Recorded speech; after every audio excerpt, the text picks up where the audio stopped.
Italy, one of the most extraordinary countries we've ever explored. It truly has it all, from some of the world's most breathtaking beaches, majestic snowy peaks, awe-inspiring historical landmarks, warm and welcome locals, and of course the finest cuisine you'll ever taste. Today we're excited to share the top must-see spots and activities across Italy. From Rome to Venice, the Amalfi Coast to Tuscany, and the charming islands in between, we'll cover it all. While it's impossible to see all of these highlights in a single trip, if you're planning a first-time visit and want to get an idea of the perfect 2-week itinerary, be sure to watch this video next. The dreamy Amalfi Coast is up first on the list. A stretch of some of the most beautiful beaches and colorful seaside towns perched on jaw-dropping cliffs. If you're looking for a true Mediterranean summer vibe, you have to visit this coastline. The Amalfi Coast officially starts near Positano and winds its way up towards the town of Amalfi. Sorrento is also a very popular spot to visit nearby. If you have the guts for it, an iconic activity to do in the area is to drive a Vespa scooter along what has to be one of the most beautiful coastlines in the world. You can also rent a Fiat 500 or another small car to take the drive, but be warned of expensive parking fees that come with this option. By far our favorite spot on the Amalfi Coast was the town of Positano, a place where dreams are truly made of. We got famous lemon sorbets, grabbed an Aperol Spritz of course, and ate the best basil pesto pasta of our lives, all with amazing views behind us. It was truly one of the most memorable days of our trip. Number 2 on the list, and an alternative to the Amalfi Coast, is of course Cinque Terre, another stunning coastal region, this time located up here in Liguria, made up of 5 charming villages connected by a series of hiking trails, with the most popular and accessible trail being the Sentiero Azzurro, or Blue Trail, which links all 5 villages. It's about 12 kilometers or 7.5 miles long and offers relatively easy walking paths taking you through the olive groves, vineyards and forests, all while offering spectacular views of the sea and colorful cliffside houses. Exploring these villages is a magical experience, whether you're hiking, taking a boat ride between the towns, or savoring some fresh seafood at the local trattorias. Each village has its own unique character, making Cinque Terre a perfect destination for nature lovers and culture seekers. Bellissimo! The Tuscany region was by far our favorite part of Italy. I am obsessed with the place. Kilometers of rolling hills, vineyards, beautiful stone villas, and pure peace and quiet.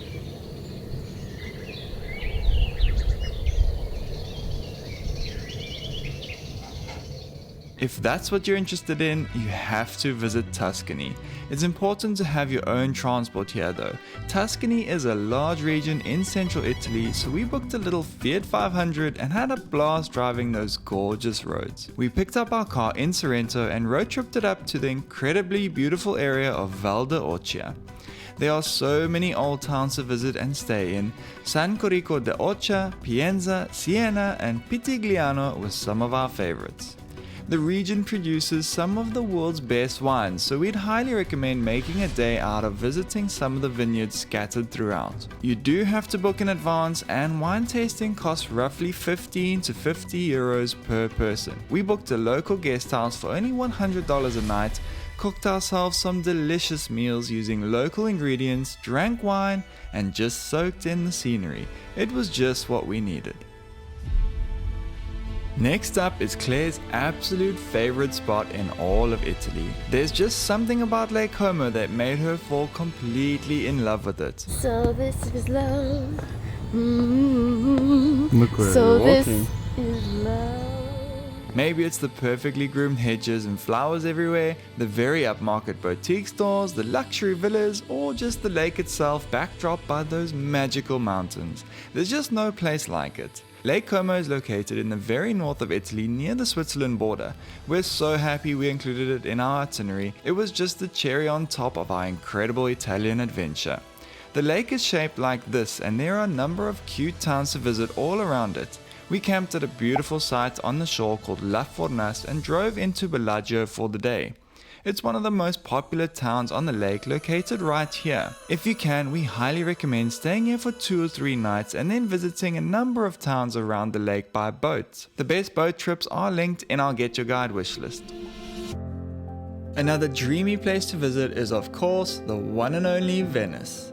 Out of all the places we traveled to in Italy, Venice is one of our favorite 3 spots. It was simply magical. Venice is located in northern Italy and is often referred to as the floating city because it was built on 126 man-made islands. It has been described by the Times as one of Europe's most romantic cities and by the New York Times as undoubtedly the most beautiful city ever built by man. By far, the most iconic thing about Venice is the winding canals, which are often explored by gondola rides, which is by far the most romantic thing to do here.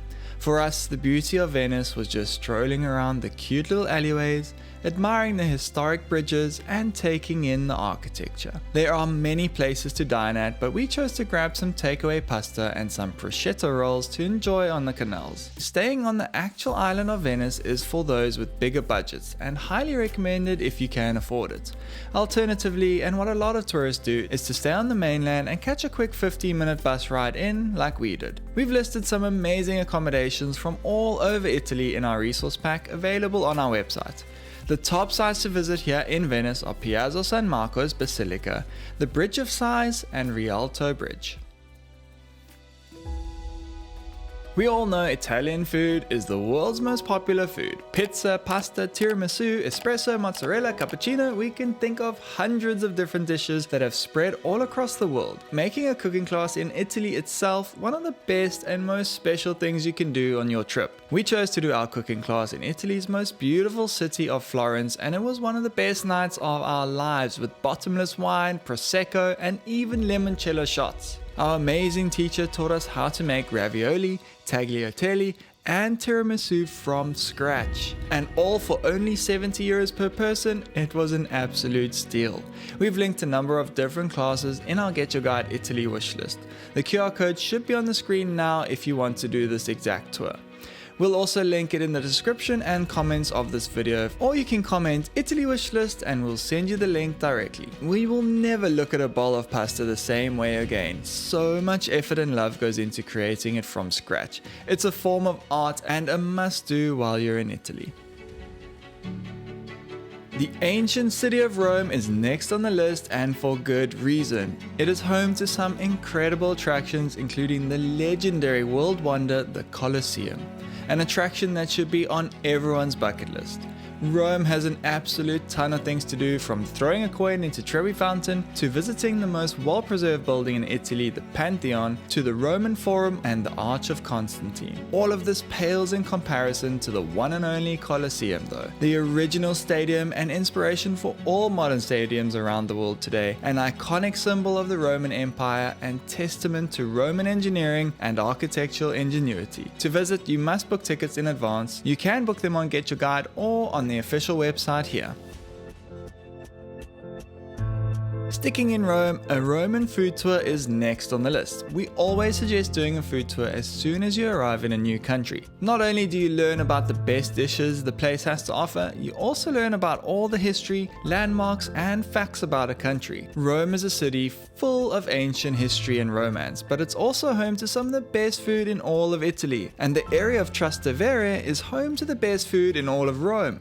That's why we chose to do our food tour here, to explore authentic meals like this delicious supli classico with a local guide at our side. I bet you didn't know Italy has over 450 islands to visit, the most popular ones being Sicily, Sardinia, Capri, and the Aeolian Islands. Sardinia is the second largest island in the Mediterranean Sea after Sicily. Both have incredible beaches and the bluest waters, and also their own airports, so they're pretty easy to get to. The Isle of Capri is also a very popular one, just a short ferry ride or boat trip from Sorrento. It has been one of Italy's hottest spots for decades now. Even our parents and grandparents have traveled here over the years and loved it. But even decades ago, there were huge crowds and chaos. It will probably be even worse now. So if you don't like crowds, we suggest skipping it or rather visiting during the off-peak months. The most popular thing to do near the Isle of Capri is the Blue Grotto, a famous cave that lights up in turquoise colors. You have to take a small boat here. Once you're near the cave entrance, you get into a smaller rowing boat and they row you right into the cave itself. We've linked all the highest rated tours in our Get Your Guide wishlist for you. Increasing in popularity are the Aeolian Islands, located just 30 kilometers north of Sicily, made up of 7 significant islands, with Lipari being the biggest of them. These islands have incredible blue water, but also some interesting black sand beaches. Excuse the interruption for a quick shout out to Motion Array, an all-in-one platform that creates the coolest and user-friendly editing plugins out there. You've seen them throughout this video and all of our videos. Not only do they have awesome titles and transitions, they also have some amazing maps, sound effects, and graphics, pretty much everything you need to make stunning videos. They are not sponsoring this video, but they do support us by giving us access to their Max Pro offering, which also includes Artlist, which is where I get all of our music and the stunning stock footage for our videos. Whether you're an editor, an aspiring content creator, or someone who wants to level up their marketing, we can highly recommend them. It has really taken our videos to the next level. The links to sign up will be in the description down below. If you're a lover of art and history, then Italy is the place for you. It is home to some of the world's greatest paintings and sculptures. Some of the popular ones that you've surely heard of are the Statue of David by Michelangelo in Florence, the Birth of Venus, also in Florence, Leonardo da Vinci's The Last Supper in Milan, and Michelangelo's Pieta in the Sistine Chapel of the Vatican City. Most of these sites will need a booking and do always have massive long lines of people waiting to enter. That is why in this case we highly recommend booking a tour with Get Your Guide, as one of the benefits that comes with that is skip the line opportunities. Next up is to visit either Pompeii or Herculaneum, 2 ancient Roman towns that were unfortunately completely buried in the ashes of the great volcanic explosion of Mount Vesuvius in the year 79 AD. What is completely unbelievable is that these 2 towns were only discovered 1500 years later. Pompeii is the most popular of the 2, but if you want a less touristy experience, then give Herculaneum a go instead. A tour around Pompeii takes roughly 4 hours to complete, and Herculaneum is about half that. We found this 2-hour tour around Herculaneum that has great reviews, and you even get to go with an archaeologist, which is awesome. We'd recommend fitting these tours in possibly on your way down to the Amalfi Coast.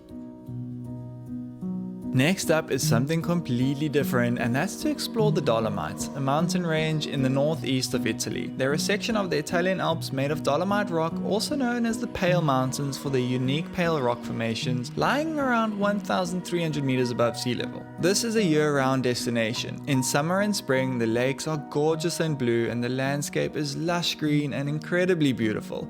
In winter, it becomes a wonderland and has some of the best skiing in the world. I've actually skied here myself some 17 years ago. Sheesh! Seems like a lifetime ago now. But it was some of the best memories of my life, and I highly recommend you try do it. It was just magical. Pizza. Pizza. By far my favorite food, and I'm sure the favorite of millions around the globe. Although records of pizza-like foods can be found throughout ancient history, the very first official pizza was created by the baker Raffaele Esposito in the city of Naples in the year 1889. He was tasked with honoring the then queen consort Margherita, and by doing so decided to make a pizza in the colors of the Italian flag: tomatoes for the red, basil for the green, and mozzarella for the white. The queen loved the pizza so much she asked that it be named after her, and so the Margherita pizza was born. And guess what? The original pizzeria is still there and a very popular spot amongst tourists today. Be warned though, we've heard Naples is a city that's definitely a little rough around the edges.